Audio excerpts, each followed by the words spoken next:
Hi, this is Susan Sharpe with Exit Realty Anchor South. I serve the Gulf Coast of Florida from Panama City to Pensacola and all the way up to the Alabama border. With me is Andy Gagliano. He is a mortgage broker in Alabama and in Florida. And today we're going to talk about Andy's wheelhouse, which is financing your home. Some of the things that you need to take into consideration prior to purchasing, well, one of the main things is whether you're going to use cash or whether you're going to finance your home. So I wanted to talk to Andy a little bit about what steps he likes people to take prior to putting in an offer on a home and prior to even, I guess, taking that first step of looking at homes.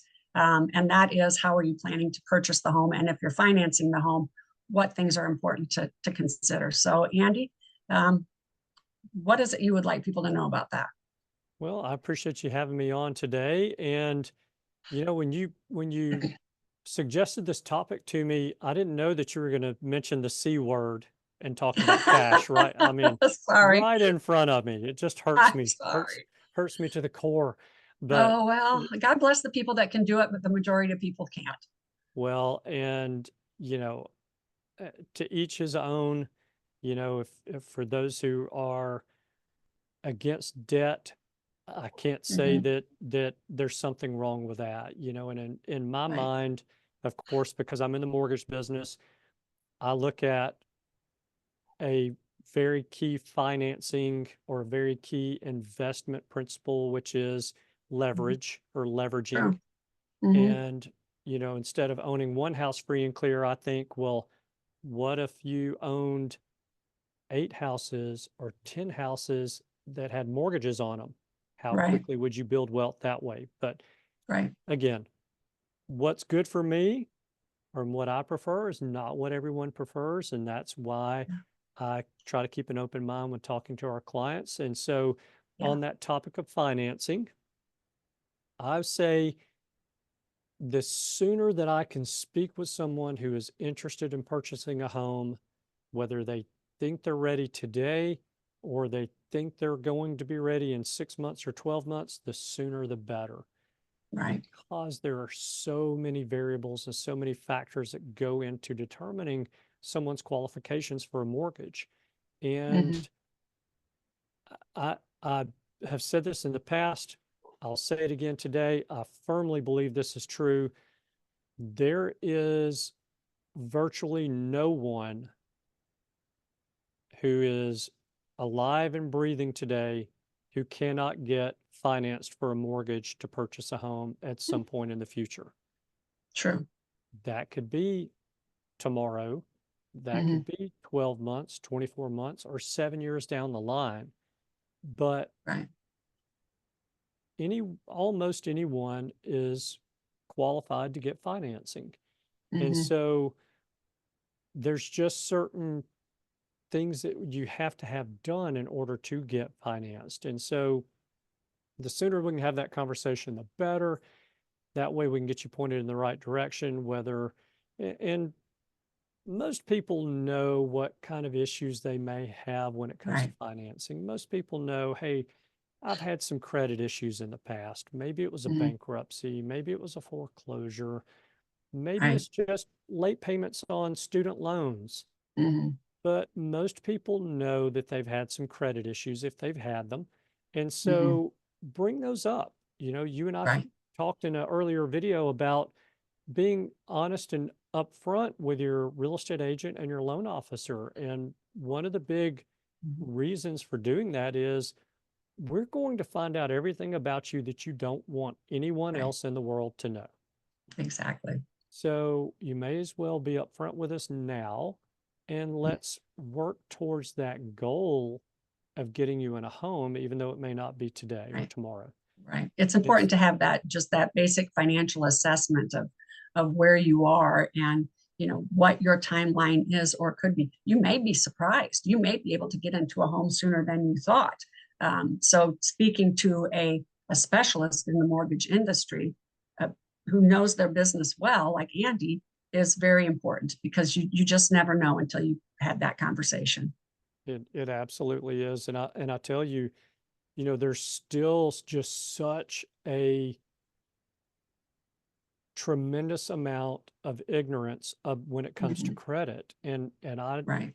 a lot of people think the word ignorance is a bad word, but it's really not. No. We're all ignorant Right. about some things. Mhm. And so being ignorant about credit is not necessarily a good thing for any of us to do. It's important for us to understand how credit works, how Mhm. we can maintain our credit or improve our credit if we need to do that. And Yeah. that's a conversation that's best had with a professional that is in Right. the industry. That could be your banker, it could be Mhm. your financial advisor, it could be a bankruptcy attorney, it could Mhm. be someone in credit repair if there's a professional that you trust in that world, Right. mortgage loan officer. But any of those people can give you guidance on how to manage, maintain, or improve your credit so that you can get financed Right. for purchasing a home at some point in the future.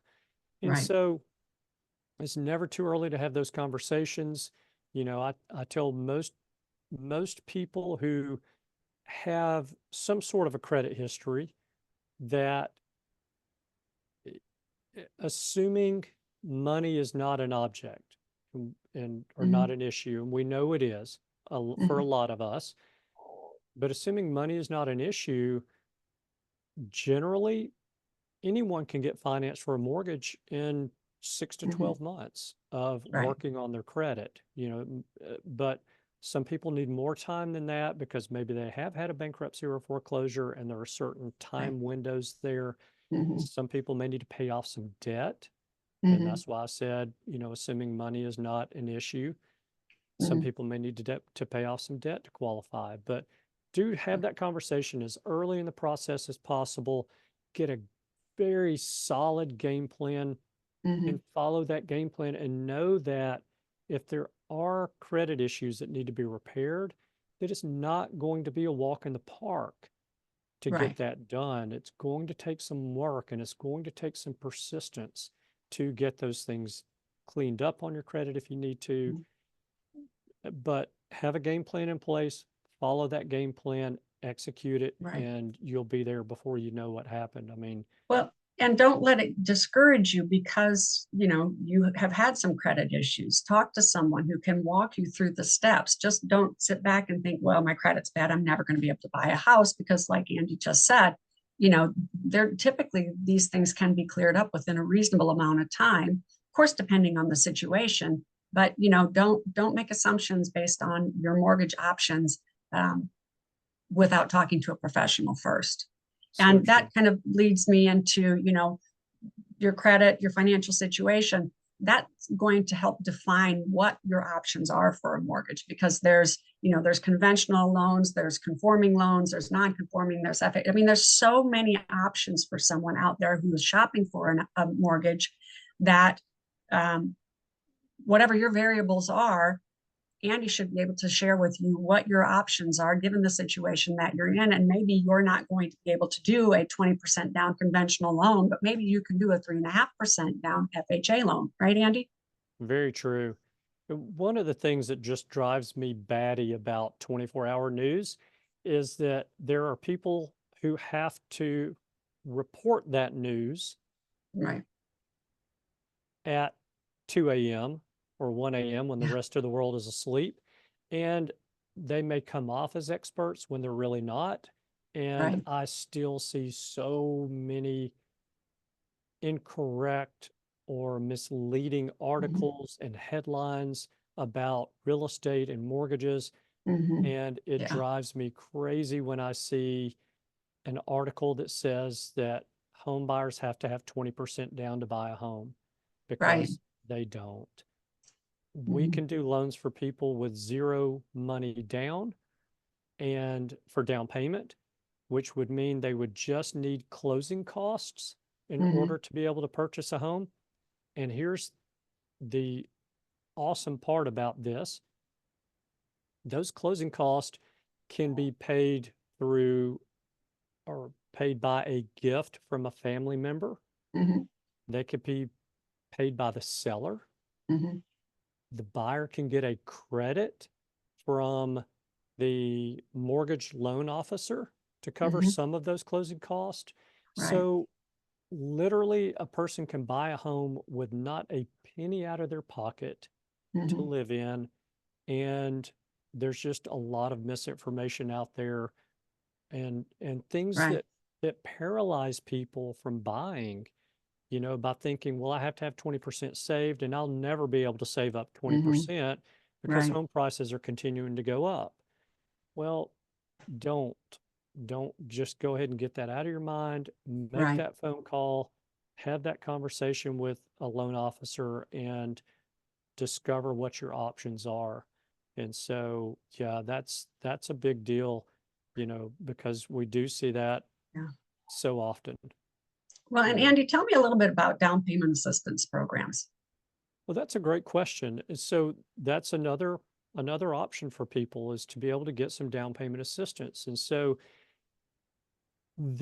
as long as I've been in the mortgage industry, and I'm not going to say that it's been 30 years, I'm not going to say that out loud because it makes me feel very old, and I'll cover up my beard as I You say don't that look it so at I'll look a all. little You must younger. have been doing loans when you were a baby. Oh, thank you so much. All right, now I know you're good at pulling the wool over my eyes. So uh, for as long as I've been in the industry, the biggest hurdle for people buying a home has been down payment.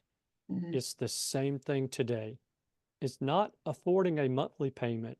It Right. is making the down payment because it's hard for a lot of us to come up with cash Mhm. to save money, pay our bills that we have to pay, and be able to come up with this money to use for down payment and closing cost on a home. So Right.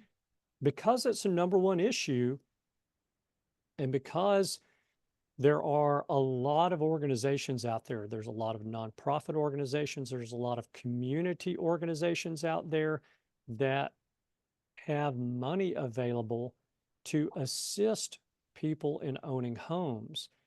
Mhm. Because if you think about it, eh, and I don't know that this will ever not be true, but there's something called pride of ownership. Mhm. And homes that are owned by the person who lives in them are Mhm. taken care of better than homes that are rented. Right. It's Yeah, just a definitely. fact.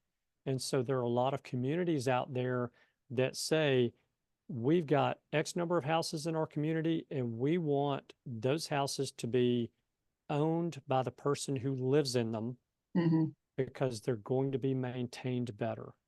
Right. That pride of ownership will be there. And we want our community to shine above others that don't have the same Right. feeling that we do. So these down payment assistance programs are there. They will help out with paying down payment and or closing costs Oh, for nice. certain buyers. And Mhm. so I would love to really dig in and deep dive into some of these, but I'm going to tell you this.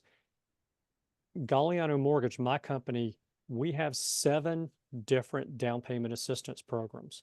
Wow. They're all a little different. They've got little Mhm. different intricacies here, different qualifications, for income. Some have income Mhm. limits, some don't. So for me to go in and explain all of those is just, there's no way to do it in a video. Right. That's where having that conversation, calling my office and having a conversation with us can really give you some guidance and give you some help, or Mhm. give those buyers some help in being able to determine what is available for them to realize that dream of Right. home ownership and to start growing the true wealth of owning real estate. And Mhm. so, but those programs are there. I've got one that I'm doing right now. This gentleman is not a first-time home buyer, Mhm. and he's gone through a divorce. Mhm. He's not flush with cash because of Mhm. that, but he has 3 children. He wants those children, when Right. it's Yeah. their time to come visit him, he wants them to have a home to come to, Yeah. one that he owns. And he wants Yeah. to continue to instill in them the value of investing in yourself, investing in your Mhm. future, the Right. value of that pride of ownership, all those things that come along with owning a home. And so we're going to be able to get him into a home using the down payment assistance program that maybe he wouldn't be able to buy a home for another year or 2 years of him saving up some money to do Right, that. right. I So, think one of the things that to point out that's important to point out is that some of those programs are loans. Some of those correct. programs are those monies have to be paid back. Some of those programs are grants, and they require that you stay in the home for a certain amount of time. Am I correct in stating that? So sometimes there are payment assistance programs that don't have to be paid back, but there's specific criteria that needs to be met in order for that to be the case. So true. Yes, we Okay. have a grant program where the money does not have to be repaid. We have, or we offer a second mortgage program that is repayable. We have Okay. one that is forgivable. Okay.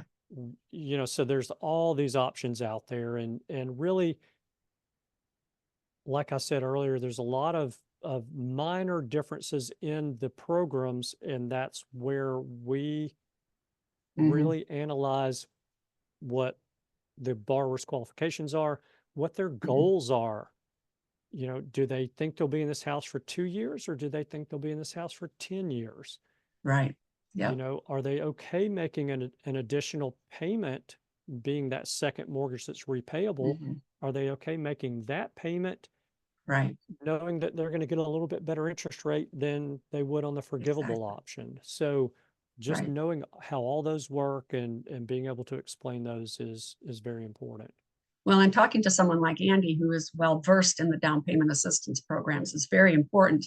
And if you're someone who thinks that you may want to or need to participate in one of those programs, talk to Andy. Or if Andy doesn't serve your area, seek out a lender in your area that is well versed. Let that be one of the first questions that you ask them if you know that's something that you're going to need. Absolutely. And look, those programs, for the most part, they do not require additional documentation. They do not require additional time to get approved. Like I said, for the Mm-hmm. most part, there's Mm-hmm. hundreds of those programs out there in the market as a whole. So don't hesitate to ask the Right. question. And look, even for a buyer who has a 5% down payment, and maybe they have their closing costs to pay on top of that. They Mm-hmm. had that in cash. They're ready to buy. Mm-hmm. They may still want to participate in a down payment assistance program, Right. because it's better to purchase a home with some money still being in the bank after the transaction is settled. Right. Just, Yeah. We talked about earlier, somehow, some way, HVAC units know to go out. Right. They Exactly. know when a property has been sold and the old Yeah. owners moved away. Yep. There's going to be those things. One thing that a lot of buyers don't think about, but it can be quite costly: deposits just to switch utilities. Right. A Yeah. lot of Exactly. hundreds of dollars to do that. Mm-hmm. Movers, everything has gone up in cost over the past Right. several years. Movers may surprise you how much a mover costs. Right. Moving trucks, all these, Mm-hmm. you're going to want to buy furniture. So if you Right. can keep some of your cash, why wouldn't you want to do that? Right, exactly. And So, Andy, one of the words that you use that I was going to mention is documentation. I think that that is probably it has to be the bane of your existence, is making sure that everybody gets their documentation in on a timely manner. And it's one of the things that I emphasize with my clients is when when your lender tells you that they need something, get it turned in immediately. Don't take a week, don't take 2 weeks, because we are under a time crunch. And sometimes getting documentation from people is like pulling teeth. So can you give us some examples of what types of documentation that would be required, and why they might be asked for the same documentation multiple times? Because that does happen. that's a great question. A great question. So, what typically what we need is we need a month's worth of pay stubs. we need 2 years of W-2s or 1099s if someone's paid that way. Or if they're self-employed, we would need 2 years of tax returns.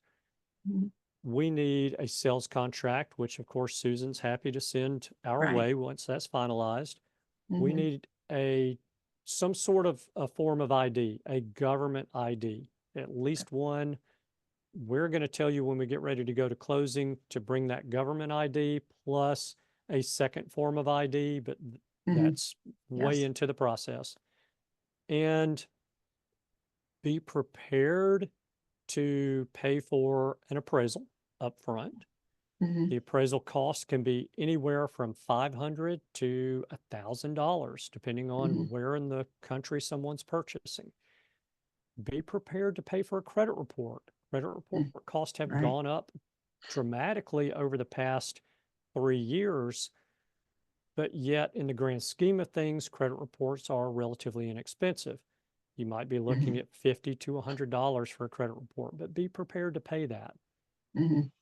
Again, I'm going to cross that line just a little bit. Be prepared to write a check for earnest money Right. to secure your contract on that property that you want to buy. Mhm. So those are things that one should be prepared to take care of right off the bat.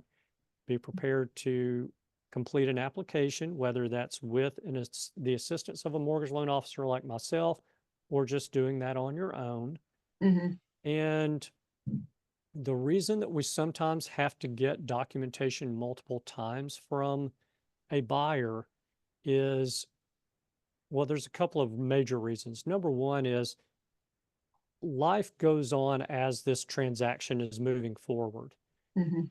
If, and I just had this happen yesterday, as a matter of fact.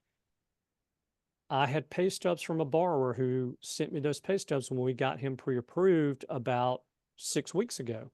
Mhm. Well, he's paid weekly Oh, yeah. and he's commissioned. So he's gotten 6 different paychecks over the last 6 weeks. We want Right. to be able to give that underwriter an accurate picture of what that buyer's income is Mhm. as of the date that we submit that loan to underwriting. So I Right. had 4 pay stubs prior to yesterday, but I had to Mhm. have that conversation with that buyer to say, you've gotten paid 6 more times since you gave me these. Right. I want to be able to give you credit for every dollar that you've earned. Will you Yeah. send me your most recent 4 pay stubs? Mhm. Because that's what the underwriter is going to require in this situation. It's an FHA loan. Yeah. So that's one of the situations where one of the major situations or reasons why we have to have updated income or I'm sorry, updated documentation and Right. why we may ask for things multiple times. Mhm. I understand that frustration. You just Right. asked me for pay stubs a couple of weeks ago. Exactly. Why do you need it again? Yeah. That's why. So another reason can be, and we see this a good bit when it comes to assets. And Mm. before I dig into the reason, I'm going to say this. We get more underwriting conditions and Mm. more questions asked by underwriters regarding assets than we do income or credit or sales contract or appraisal or anything else. Mhm. We get more questions because of assets. Hmm. So when That's it comes to, interesting. yeah, yeah, it is. When it comes to assets, we're going to ask for 2 months worth of bank statements Mhm. from that buyer. And most of the time, when that buyer gives us those 2 months bank statements, there's a transaction that happens after the date of that last statement that we need to prove to the True. underwriter, Mhm. and that is earnest money. Mhm. So a buyer writes a check for $2,000 or $2,500 for earnest money. We want to be able to give that buyer credit for that earnest money, which Right. means we have to prove that that check that they wrote for $2,500 for earnest money has Mhm. cleared their account. Yeah. And most of the time, it won't clear their account until, or until or I should say, after that last statement dropped Right. Exactly. You won't be able to view that on a statement on the bank until a statement. future date, and that's why you need to ask for that future statement. That makes sense. Correct. Yeah. Yeah. Yeah. Yeah. But that's most of the reasons why we have to come back and ask for additional documentation. You know, a lot of times, and I had a loan, it was towards the end of the year last year, first time home buyers, an amazing couple. They were so fun to work with and just great people, Mhm, beautiful young family. Every time they would submit a document to me, remember, I got 2 months bank statements from them up front. mhm, They get a contract on a house. I ask them for updated bank statement. That contract falls through. mhm. Yeah, They get another contract on a house a month later. I ask them for another bank statement. That right. contract fell through too. So we go through about 3 different contracts on house number Mhm, 4. We're moving along, but every bank statement they gave me, every pay stub they gave me, it created additional questions right. that an underwriter would ask. There's transactions that show up Mhm. on a bank statement that may not show up on a credit report. Yeah, Child exactly. support, alimony, uh, cash app transactions. Oh, yeah, yeah, You know, that's something to consider on USDA loans. Any deposits coming into someone's account on that bank statement are going to be questioned. right. Yeah, So that requires additional documentation. Well, if there's child support that shows up on a bank statement and someone gives me their divorce decree and the divorce decree mentions a debt and the debt's not on the credit report, well, now got to have documentation for that right. too. And so it's just Yeah. for this couple, unfortunately, it was like question after question after Mhm, question. Every single time they submitted a yeah. document, it created a new question. And I could sense their frustration because Mhm, I was getting frustrated on my end as well. right. And so I had to call and just have that conversation with them to explain this is why this is happening. You are Mhm, not being picked on. You really are not. right. But just given your circumstances of what you have going on in your life, it's just Mhm, creating more questions by an underwriter. It's right. not that the underwriter wants to deny your loan, because if he or she did, there would have been big denied stamp on it right from Right. day one, and we would have Exactly. all moved on. The Mhm, underwriter wants to do this loan. We just need to make sure we have all of these I's dotted and all of these T's crossed. And so exactly. having that conversation is important, and you know, giving that explanation as we get into that process is important as well, because it's frustrating. It really is. Right. Oh, Yeah. definitely. I mean, oftentimes before a buyer calls you, they call me. So Oh, I I know. hear it, I hear it too. And, it's important for people to understand that the mortgage industry is highly regulated. If Andy could just put his eyes on your documents and say, thumbs up, we're good to go, that'd be awesome. But there's multiple people that are involved in the process, including the underwriter, that looks at those things and considers them in light of the regulations in the industry and what needs to be done in order to ensure that you are qualified to purchase the home. It's for your protection to make sure that you don't get yourself in a bad spot down the road because something was missed in the purchase process. So, even though it may be frustrating, as Andy said, ultimately it's for the buyer's, best interest. It is. And you know, it's really for all of our best interest. If we True. think back just a short, gosh, it seems like it's been a short period of time. It's been 16 years ago. Right. We had a housing crash and a major economic Mhm. downturn that borderlined a depression Right. because loans were not being done the right way. Yep. And Exactly. we think we fixed that now so that it's not an issue, but Mhm. we can't get back to those old ways of doing loans like that. And so, yes, Right. it's for the benefit of the buyer, but it's also for the benefit of the seller and for every citizen of this Mhm. country to make sure that Right. we are doing loans the right way so that there's not pain and suffering and people losing their homes like they did Absolutely. 16 years ago Yeah. during the housing crisis. So, Absolutely. Well, yeah. Andy, I feel like we could talk about this all day, but at some point we need to actually do our real jobs, right? Well, this is more fun. This is a lot more fun. I thoroughly enjoy But you're this. right. You're But right. Yeah. yeah, it's something that we'll pick up another time. Yes. Yes, indeed. Well, thank you so much. And for Yeah. someone who wants to contact you to get out and look at a house, My they phone number is 850-974-4890. And my email address is Susan Sharpe Realtor with an E at the end of Sharpe at gmail.com. awesome. And I can be reached at 205-979-4412. I'm at extension 1, and it costs nothing to call me and have a conversation. Same here. Yep. So feel free to reach out to Susan. Feel free to reach out to me. We'll be glad to help you, and I will promise you you'll be in good hands. So Awesome. Well, thank you, Andy. We'll talk thank you, again Susan. soon. I appreciate it. You have a great day. You too. Bye-bye. All right. Goodbye.